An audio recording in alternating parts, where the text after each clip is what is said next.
Hello friends, आज के इस वीडियो में हम कंपैरिजन ऑपरेटर के बारे में सीखेंगे। कंपैरिजन में कंपेयर का मीनिंग होता है किसी चीज को हमें कंपेयर करवाना हो। तो कंपेयर करवाने के लिए हम कौन कौन से ऑपरेटर को यूज कर सकते हैं। तो मेरे पास एक तो होगा इक्वल टू ऑपरेटर, फिर एक होता है greater than equal to operator, फिर लेस देन इक्वल टू, फिर ग्रेटर देन, और एक लेस देन, और एक होता है नॉट इक्वल टू। एक होता है नॉट इक्वल टू। तो हम इस 6 ऑपरेटर के बारे में सीखेंगे और उसके बाद हम असाइनमेंट ऑपरेटर के बारे में भी सीखेंगे। तो कंपैरिजन ऑपरेटर क्या रिटर्न करता है? तो कंपैरिजन ऑपरेटर हमेशा बुलियन वैल्यू रिटर्न करता है। क्या रिटर्न करता है? Boolean value. अब इस बुलियन वैल्यू का मतलब क्या होता है? तो बुलियन वैल्यू वैल्यू का मतलब होता है कि ट्रू या तो फॉल्स, ट्रू और फॉल्स। इसका आंसर हमेशा या तो ट्रू होगा या तो फॉल्स होगा। तो बुलियन ऑपरेटर किस किस तरह हम यूज कर सकते हैं? तो लेट्स से मेरे पास एक है a इज इक्वल टू 12 ले लेता हूँ, और मेरे पास b इज इक्वल टू 10 ले लेता हूँ। ओके, अब मुझे क्या करवाना है? इसके ऊपर बुलियन अप्लाई करवाना है। इसके ऊपर मुझे बुलियन अप्लाई करवाना है, यानी कि कंपैरिजन ऑपरेटर अप्लाई करवाना है। तो लेट्स से मैं यहाँ पे लिख लेता हूँ ई a इक्वल्स टू b। अब मैं इस कोड को रन करूंगा तो आप सभी को पता है कि 12 10 के इक्वल नहीं है। तो उस टाइम पे मुझे ये वैल्यू मिलेगी फॉल्स। क्या वैल्यू मिलेगी? फॉल्स। तो देखो यहाँ पे मुझे वैल्यू मिल रही है फॉल्स। ओके, तो इसी तरह एक होता है ग्रेटर देन इक्वल टू। तो मैं यहाँ पे यूज करूंगा ग्रेटर देन इक्वल्स टू। तो मैं ग्रेटर देन इक्वल टू को यूज करूंगा।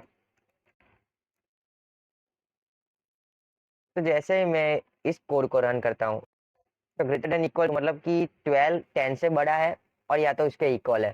तो ये बात ट्रू है, तो इसका आंसर हमेशा ट्रू आएगा। इसी तरह हम बाकी के भी यूज करेंगे। एक होता है लेस देन इक्वल्स टू, एक होता है लेस देन इक्वल टू, एक होता है ग्रेटर देन, एक होता है लेस देन, और एक होता है नॉट इक्वल्स टू। क्या होता है? Not equals to. इसका आंसर क्या आएगा? इसका आंसर आएगा ऑलवेज फॉल्स, क्योंकि 12 और 10 के इक्वल कभी हो ही नहीं सकता। फिर A greater than equal to B, मतलब कि 12 ग्रेटर देन इक्वल्स टू 10। तो ये बात भी, ये बात तो सही है ना, तो इसका आंसर आएगा ट्रू। फिर इसी तरह हम नेक्स्ट देखते हैं कि ए की वैल्यू बी से कम है, तो यहाँ पे वैल्यू हो जाएगी फॉल्स। फिर तो मैंने यहाँ पे इसका आंसर लिख दिया है। अब जैसे ही मैं इस कोड को रन करूंगा, तो मैंने इस कोड को रन किया, तो देखो as it is value print होकर मिलेगी कि पहले तो ए इक्वल टू बी होता है, इसका आंसर फॉल्स है क्योंकि 12 10 के इक्वल नहीं है। फिर A greater to B, A B से बड़ा है तो आंसर आएगा ट्रू। ए बी से छोटा है तो इसका आंसर आएगा फॉल्स। फिर ए बी से बड़ा है तो इसका आंसर ऑलवेज ट्रू आएगा। फिर ए बी से छोटा है तो इसका आंसर फॉल्स, और ए नॉट इक्वल टू बी तो इसका आंसर भी आ जाएगा ट्रू। तो ये तो बेसिक ऑपरेशंस है जो आपने मैथ्स में पढ़े ही होंगे। फिर आता है हमारे पास एक असाइनमेंट ऑपरेटर। क्या आता है? Assignment operator. अब असाइनमेंट ऑपरेटर का मीनिंग क्या होता है? तो असाइनमेंट ऑपरेटर बेसिकली यूज होता है किसी चीज को हमें असाइन करनी हो, वैल्यू हमें असाइन करनी हो, तो उस टाइम पे हम यूज करेंगे असाइनमेंट ऑपरेटर का। तो मेरे पास लेट्स से वैल्यू है 12 और मेरे पास बी है। अब बी की वैल्यू मैं ले लेता हूँ 10, सेम ही वैल्यू ले लेता हूँ, ए की वैल्यू 12 और बी की वैल्यू 10। ओके, अब मुझे इसके ऊपर असाइनमेंट ऑपरेटर परफॉर्म करवाना हो तो हम क्या करें? तो असाइनमेंट ऑपरेटर पहले ही मैंने यहाँ पे असाइनमेंट का यूज कर लिया है। बोलो कैसे? तो मैंने यहाँ पे इक्वल टू साइन का यूज किया है। अभी इस इक्वल टू साइन का मीनिंग होता है कि मैं 12 की वैल्यू, जो 12 है उसको मैं ए में असाइन कर रहा हूँ। 12 है उसको मैं ए में असाइन कर रहा हूँ, तो इसको बोलते हैं असाइनमेंट ऑपरेटर, यानी कि इसको बोलते हैं असाइन ऑपरेटर। और यहाँ पे जो डबल इक्वल है उसका मीनिंग हम कंपैरिजन ऑपरेटर में यूज करते हैं। तो डबल इक्वल होता है कंपेयर करने के लिए, और सिंगल इक्वल होता है किसी चीज को हमें असाइन करना तब।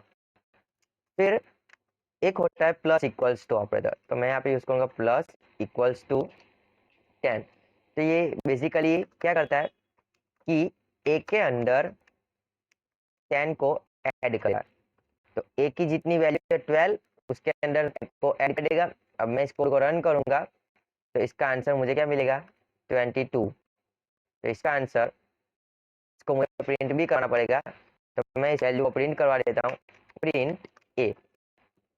अब मैं इस कोड को रन कर रहा हूँ, फिर मैंने इस कोड को रन किया तो इसका आंसर मुझे क्या मिलेगा 22। देखो यहाँ पे 22 मिल रहा है।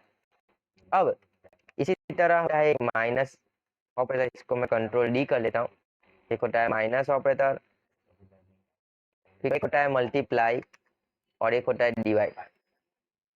तो अगर यहाँ पे a प्लस 10 होता है, फिर यहाँ पे होता है a माइनस 10, यहाँ पे a मल्टीप्लाई 10 और यहाँ पे होता है a डिवाइडेड 10। और मैं जैसे इसकी वैल्यू प्रिंट करवाऊंगा तो इसका जो लास्ट वाला आंसर होगा ना वही यहाँ पे कंसीडर होगा। तो पहले क्या करेगा, इसकी वैल्यू को मुझे प्रिंट करके देगा 22, इसकी वैल्यू क्या आएगी 22, फिर उसमें से 10 कम हुए तो इसकी वैल्यू फिर से हो गई 12, फिर a इंटू 10 मतलब कि 12 इंटू 10 कितने हुए 120, और 120 डिवाइडेड बाई 10, 120 डिवाइडेड बाई 10 कितने हुए 12। तो इसका आंसर घूम फिर के फिर से 10 ही आएगा, 12 ही आएगा। तो मैं इसका रन करता हूँ तो इसका आंसर क्या मिलेगा 12.0। अब 12.0 यहाँ पे मुझे फ्लोटिंग वैल्यू क्यों मिली, तो मैं यहाँ पे क्या कर रहा हूँ, यहाँ पे डिवीजन ऑपरेटर का यूज कर रहा हूँ। और जब हम डिवाइड ऑपरेटर का यूज करते हैं तो इसका आंसर हमें यहाँ पे मिलेगा फ्लोट में ही, हमेशा इसका आंसर मिलता है फ्लोट में। तो मैं जब ऐसे ए पर होवर करूंगा तो इसकी वैल्यू क्या होगी फ्लोट होगी, देखो यहाँ पे दिखा रहा है फ्लोट। फिर अगर मैं इसके ऊपर होवर करूंगा तो ये मुझे क्या दिखाएगा लिटरल 22 लिटरल। अब लिटरल क्या होता है, तो हमने सी लैंग्वेज में पढ़ा था लिटरल के बारे में। तो लिटरल बेसिकली हम डिफाइन करने के लिए होता है कि ये कौन सा डेटा टाइप यूज कर रहा है। तो अगर मेरे पास ऐसा कोई नंबर होता है, लेट्स से मैंने यहाँ पे लिख लिया 2.3f। अब यहाँ पे ये 2.3f क्या दर्शाता है, हम यहाँ पे 2.3 तो नहीं लिख सकते, सी प्लस प्लस में ऐसा होता है कि यहाँ पे हम 2.3f लिखेंगे तो ये बेसिकली क्या कंसीडर कर लेगा कि एक फ्लोटिंग वैल्यू है। और अगर मैं यहाँ पे डी लिखूंगा तो ये बेसिकली इसको कंसीडर कर लेगा डबल वैल्यू। तो ये ये लिटरल्स बेसिकली यूज होते हैं फ्लोट और डबल के बीच में डिफरेंस करने के लिए। इस तरह हम असाइनमेंट ऑपरेटर का यूज कर सकते हैं। वैसे ही हमने दो और ऑपरेटर भी सीखे थे, डबल मल्टीप्लाई और डबल स्लैश। तो यहाँ पे डबल मल्टीप्लाई को भी यूज कर सकते हैं कि 12:10, तो 12:10 यहाँ पे प्रिंट हो जाएगा। और यहाँ पे 8, तो यहाँ पे 1, इसका जो आंसर आएगा उसके डिवाइड होगा 10, और जो भी क्वेश्चन हमें यहाँ मिलेगा वही हमारा आंसर है। तो मैं जैसे इसको रन करूंगा तो इसका जो फाइनल आंसर है यहाँ पे वो मुझे मिल जाएगा, जो कि 6.9 समथिंग समथिंग समथिंग। तो आज के इस वीडियो में बस इतना ही, मिलते हैं नेक्स्ट वीडियो में। Till then enjoy, thank you.